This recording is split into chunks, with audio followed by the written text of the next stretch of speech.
ভিতর ডিম কোথাকার শ্বাস নেই।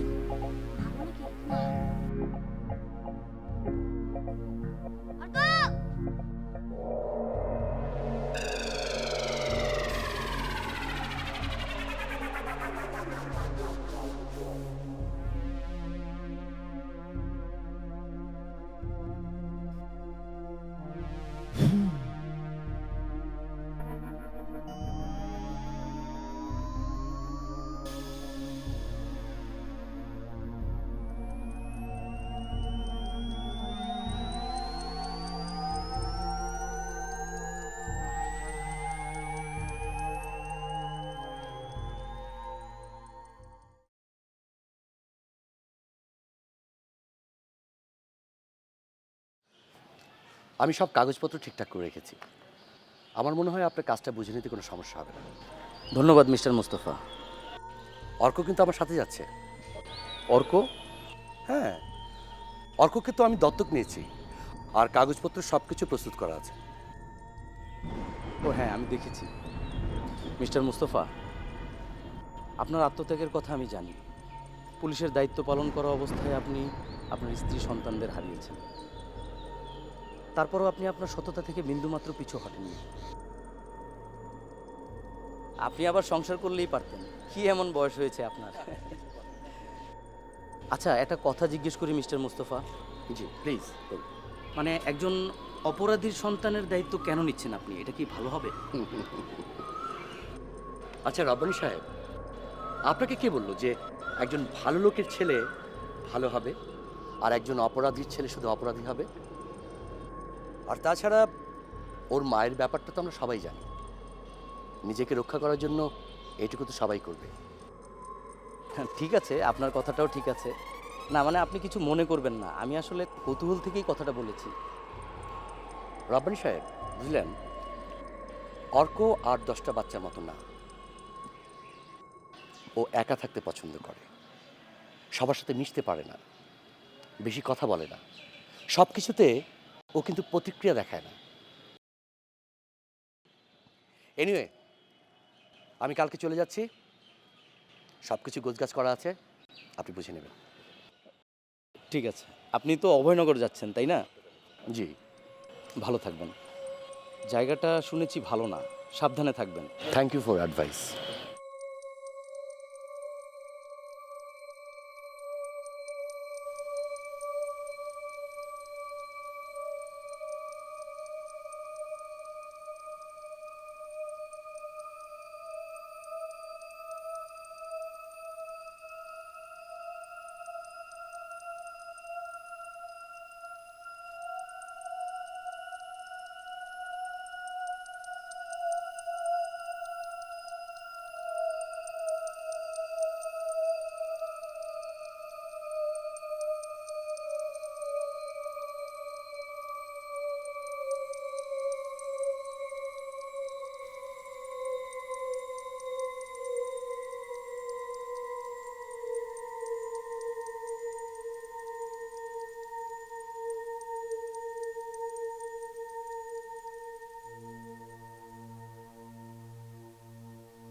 অর্ক,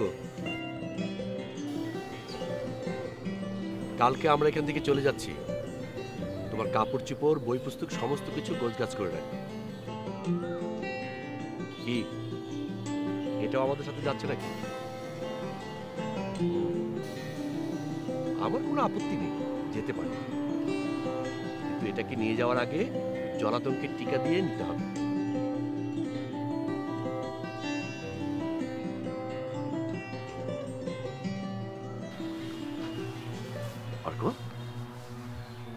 আমার সাথে তোমার যেতে কোনো আপত্তি নেই তো?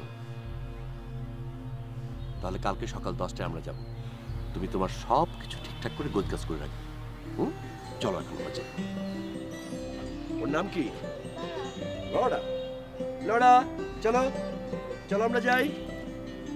হ্যাঁ, আসো, চলো। এই খবর, তোর চোখ ব্লার থাকলো তুই সবকিছু কিভাবে দেখিস? আমি সব দেখতে পাই। চল চল, দেরি হয়ে যাচ্ছে, বাড়ি ফিরতে হবে। অনেক কাজ, মা বাবাকে সাহায্য করতে হবে। আচ্ছা, তোরা কাল কখন যাচ্ছিস? সকালে। খুব খারাপ লাগছে জানিস। তুই সত্যি চলে যাবি? আমারও খুব কষ্ট হচ্ছে। মনে হয় কান্না পাবে, কিন্তু আমি কাঁদতে চাই না।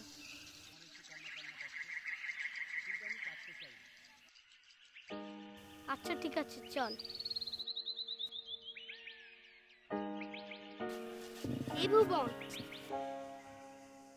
চিঠি লিখবি আমাকে? দেখা যাক। আচ্ছা, তো তোর বাবা কেন চাকরি করতে গেলে বলতো? মুই দোকানে হলেই পারতেন, তাহলে আর তোকে কোথাও যেতে হতো না। অবশ্য বেশি দূর তো যাচ্ছিস না, এই কিছু দূরে অভয়নগর। তোর দিতে ইচ্ছে করলে দেখবি চুপ চলে যাব।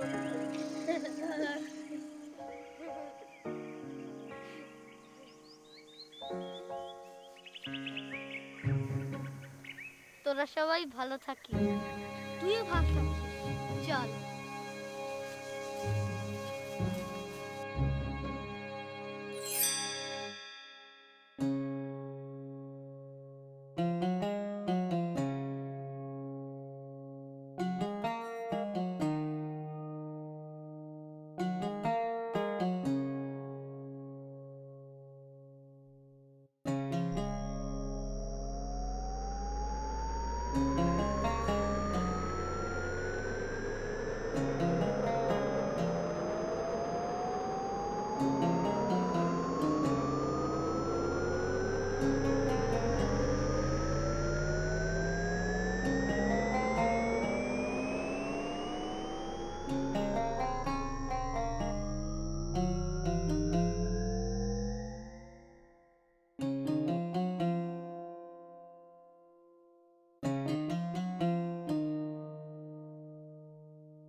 অভয়নগর এলাকাটা অদ্ভুত, পুরনো একটা শহর। ওখানকার স্কুলে যা বেতন পাবো এখান থেকে প্রায় দ্বিগুণ। এখন মেয়ে দুটোকে মানুষের মতো মানুষ করতে পারলেই হলো। তাই ভাবছি এখন থেকে একটু একটু করে সঞ্চয় করব। তাছাড়া ওখানকার স্কুলটা খুব সুন্দর, মেয়ে দুটো অন্তত ভালো একটা স্কুলে লেখাপড়া করার সুযোগ পাবে। মা, মাছ ভাজাটা খুব মজা হয়েছে। মুড়ি ঘন্টটাও। তরু, কিছু আবল তাবল কথা বলছো।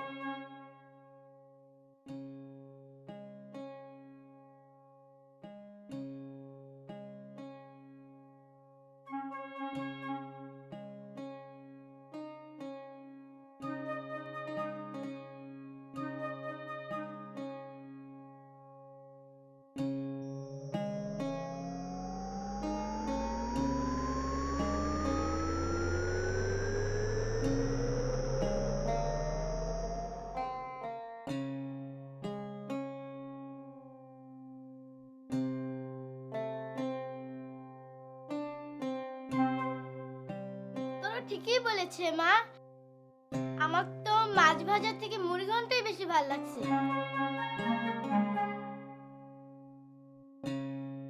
মেয়ে দুটো হয়েছে আমার, বাবার অভাব নিয়ে উপহাস করে।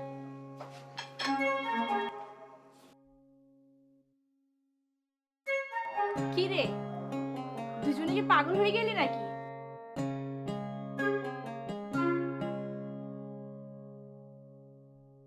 দর্পর ভবিষ্যতের কথা চিন্তা করে আমাকে যেতে হচ্ছে। মাহফুজ, তুমি আমাদের সাথে যাবে কিনা সেটা বলো। দেখো দিদি, আমি এর আগেও বলেছি, আবার বলছি, আমি আমার এ বাড়ি ছেড়ে কোথাও যাব না, কখনোই না। ঠিক আছে, আমি আমার উত্তর পেয়ে গেছি। উত্তর পেয়ে গেছি মানেটা কি? হ্যাঁ,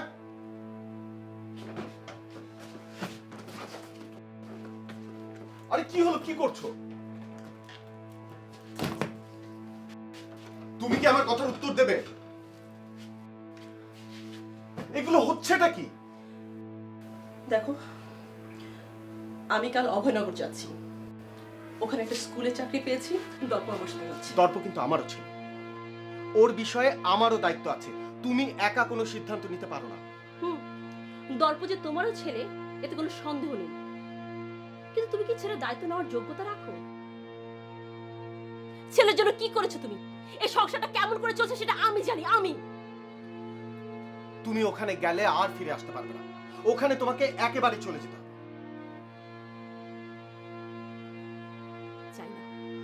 চাই না আমি এই সংসারে ফিরে আসতে। এই কবছরে কি পেয়েছি আমি? একটা মাসও কি স্বস্তিতে থাকতে পেরেছি আমি? মাহফুজ, তুমি শুধু দায়িত্ব নিতে জানো, দায়িত্ব কিভাবে পালন করতে হয় সেটা জানো না। আর তুমি তো আমার একেবারে 14 গোষ্ঠী উদ্ধার করে দিয়েছো। 4-6 মাস সংসার চালিয়ে আমার মাথাটা তো তুমি কিনে নিয়েছো, তাই না? আমি তো এই সংসারের জন্য কিছুই করিনি। 10 বছর সংসার চালিয়েছে কে? 10 বছর কি করেছো? কি পেয়েছি আমি? হ্যাঁ, কিছুই পাইনি। সবসময় স্যাক্রিফাইস করো। আমি এভাবে থাকতে চাই না। তুমি তো শুধু স্যাক্রিফাইস করছো, আমি কিছুই করিনি এই সংসারের জন্য। এটা বলতে চাইছো? অনেক কিছু করেছো। আমি এভাবে থাকতে চাই না, আমি নিজে কিছু করতে চাই। বলো, আমি যেভাবে করছি সেটা তোমার পছন্দ না, তোমার চাওয়া অনেক, তুমি সেগুলোই চাচ্ছ।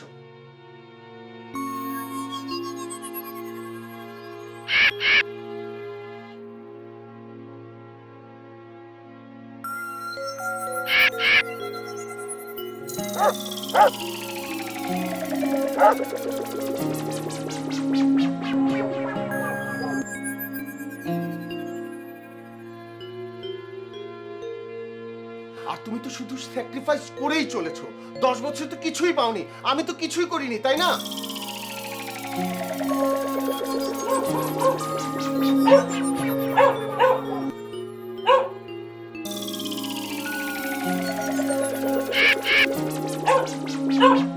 আশ্চর্য, তুমি কুকুরের মতো ঘেউ ঘেউ করছো কেন? আর তোমার শব্দ তো এখন আমার কাছে কাকা মনে হচ্ছে, কাকের কর্কশ শব্দ।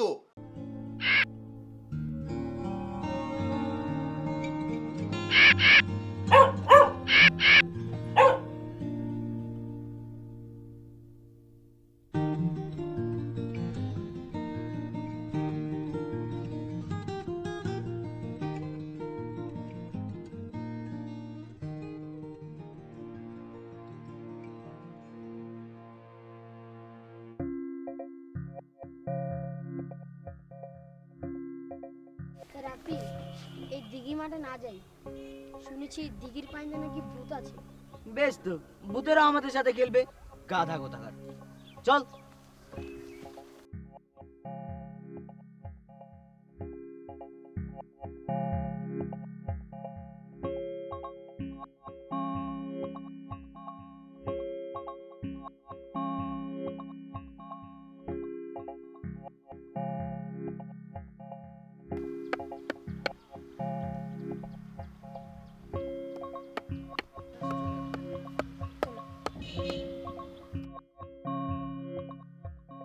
ওরা চারজন দেখতে খুবই সাধারণ, কিন্তু অত্যন্ত মেধাবী এবং সাহসী। ওদের চারজনের আছে 4টা অলৌকিক শক্তি। এদের একজনের আছে অস্বাভাবিক ঘ্রাণ শক্তি।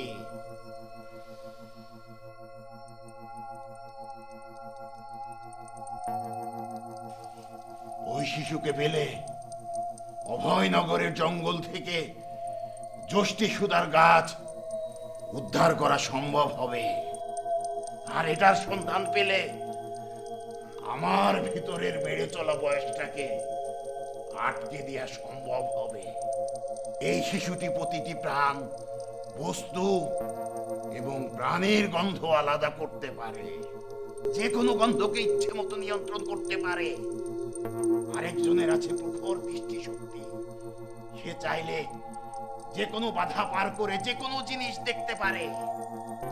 আবার ওই শক্তি দিয়েই সে অন্যের দৃষ্টিকে নিয়ন্ত্রণ করতে পারে। আর আরেকজন চাইলেই কাছে দূরের যে কোনো শব্দ শুনতে পারে। আবার চাইলে অন্যের কানে যে কোনো শব্দ প্রয়োগ করতে পারে। আর শেষ বাচ্চাটা সবচেয়ে বেশি শক্তিশালী, সে চাইলে যে কোনো গতিকে থামিয়ে দিতে পারে, স্থির বস্তুকে গতিশীল করতে পারে, স্পর্শ করে যে কাউকে মুক্তি করে দিতে পারে। কে তার অলৌকিক শক্তি দিয়ে পানিকে পুরোপুরি নিয়ন্ত্রণ করতে পারে। এই 4 বাচ্চাকে পেলে এরপর আমি হব এই দুনিয়ার বাদশাহ, অমর বাদশাহ। 4 দেব শিশুকে আগে পাই, এরপর বাঁকা চাঁদ, দিক শূন্য পথ, প্রবাহী জল, জ্বলন্ত সূর্য, সব সব হবে আমার অধীনস্থ।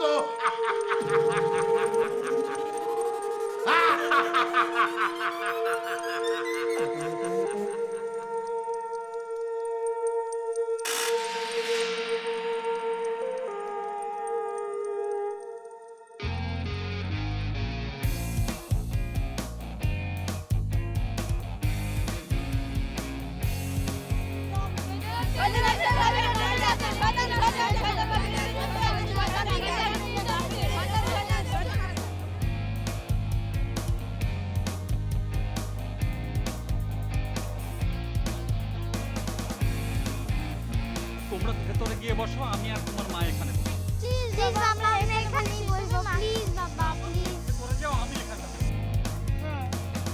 খুব মন খারাপ তোর আম্মুর তো?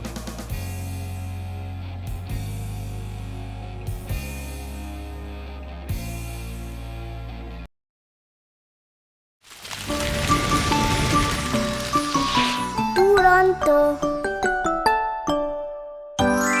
ফেসবুকে ফলো করো এবং ইউটিউবে সাবস্ক্রাইব করো দুরন্ত টিভি।